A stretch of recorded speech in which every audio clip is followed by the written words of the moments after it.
One of the things is, I know you all came in the door, we had, yes, come on over here, let's become very visible.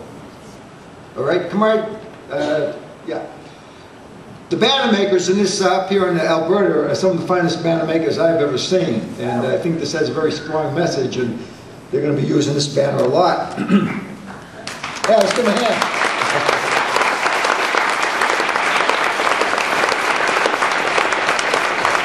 Well, one of the things as you were coming in, you were getting various pieces of literature, and we have a lot of literature up here for the students of the university as well as the junior high students. We got lots of stickers, 6 different stickers. You should all have some of them. We can send more. There's all kinds of little posters.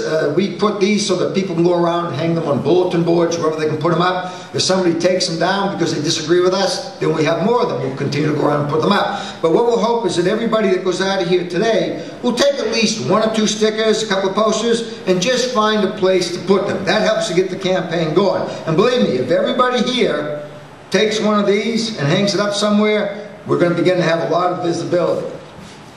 Now, I know that I can't respond to everything that Coke has said in the amount of time that we have here today, but we're going to take a stab at it and make a number of points. The first thing I want to say is that there was a recent editorial in the Gateway publication, the campus newspaper, that somebody from Coca-Cola put in a viewpoint article. And this is one of the things they said. The University of Alberta partnership is with local Canadian bottler Coca-Cola Bottling Company, whose business activities are limited to the Canadian market. In other words, what Coca-Cola is saying to everybody here is, look, let's get drawn into this. This is not a local issue. Don't go ahead and challenge Coca-Cola to our bottling company. We have nothing to do, we're in no way associated. That's a lie. The local bottling company here is owned, unless something changed recently, by Coca-Cola Enterprises. Coca-Cola Enterprises is Coca-Cola's largest bottler, which is headquartered in Atlanta, Georgia, where the Coca-Cola Company is headquartered. On the board of Coca-Cola Enterprises are 2 of Coca-Cola Company's top executives, their chief financial officer and senior vice president, and also the executive vice president and president of bottling investments for the Coca-Cola Company. Both these top executives of Coke also sit on the board of directors setting policy for Coca-Cola FEMSA, which is Coca-Cola's largest Colombian bottler, which is a defendant in the 2 lawsuits against Coca-Cola and the bottlers. So in other words, your local bottling company is directly linked to the Coke's largest bottler in Colombia that is a defendant in these lawsuits. Also, Coca-Cola just said, and I'm actually haven't gotten to the main presentation, but they just said that Coca-Cola was dismissed from the lawsuits. We're innocent. Coca-Cola, the dismissal of Coca-Cola from the lawsuits, which were done prematurely in an error. When he first dismissed Coca-Cola from the lawsuit and said that the lawsuit should continue against the bottlers, the judge did it, what we call prematurely and in error. He basically did it on the basis that nobody proved that Coca-Cola in fact controlled the labor policies of the Colombian bottlers. Only one problem. The judge never allowed any discovery to present the case that in fact Coke does control the bottlers. And it's well known that they do. We would have no trouble certainly challenging that. Then the judge just recently in September decided to dismiss the bottlers and Coca-Cola from being reinstituted in the case. It had nothing to do with the merits of the case. What he said was, after sitting there for about over 5 years, almost 6 years, the judge says, I don't think my court has jurisdiction. You now have to appeal the case. So the lawyers are appealing the case and we want our day in court. Now meanwhile, what we just did a few weeks ago, we put out a press release from my office calling for the recusal of the judge. That means that the judge must step down and never handle a case with Coca-Cola. Why? Because of conflicts of interest. This judge, we had recently learned, is heavily tied into Coca-Cola's interests through the University of Miami. The judge is what we call a color commentator for the University of Miami Athletic Department for the football games and the baseball games on Spanish radio. He is heavily tied into the interests of the athletic department. He serves or served on the board of what's called the Hurricane Club, which is the major fundraiser for the University of Miami Athletics. The website is sponsored by the Coca-Cola Company, talking about this judge. The University of Miami for many, many years has an exclusive Coca-Cola contract.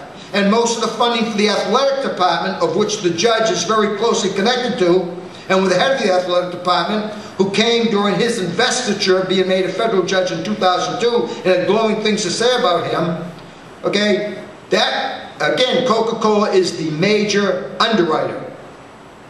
So, and to add, a little more fuel to the fire, what we're saying is, how could this judge, who's a part, not only is he a graduate of the University of Miami and a graduate of the University of Miami Law School, but he's very much a part of developing the athletic program, seeing it gets financed.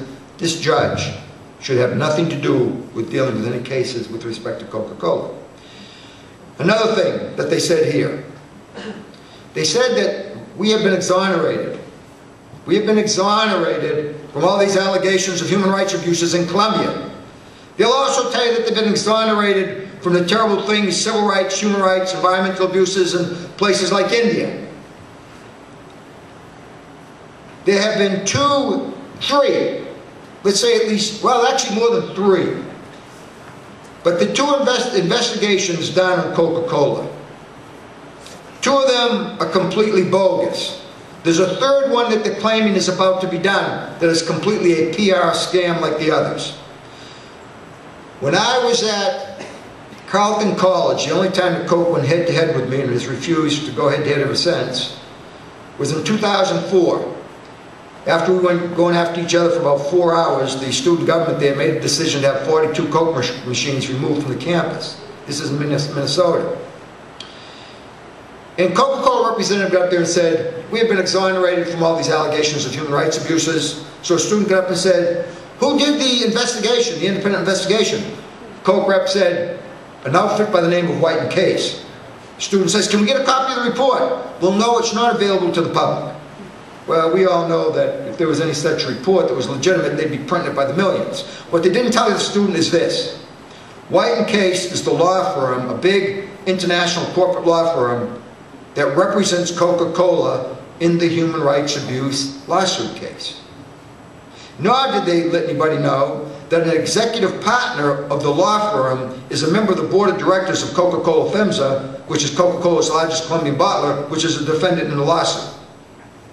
There's no legitimacy there. Now, when they talked about an independent investigation done on this film here, they were talking about Cal Safety Compliance Corporation, a corporation headquartered in Los Angeles, California, just before Coca-Cola's annual meeting in 2005, with all the heat that they were under. They announced that an independent investigation was going to be done a couple of weeks before the annual meeting. Lo and behold, that investigation was done very quickly. I got a copy of it. I figured at least I'd find some minor infraction. But oh no, Coke was completely free, completely exonerated.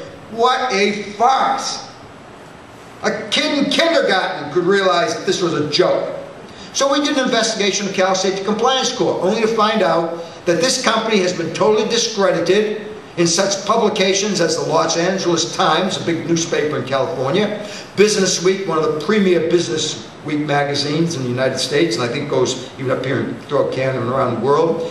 Why? Because Cal Safety has missed some of the most egregious violations of some of the worst human rights and labor abuse cases in the world by doing investigations of companies, giving them a clean bill of health, only to have somebody else come back and find out that these companies were as dirty as sin.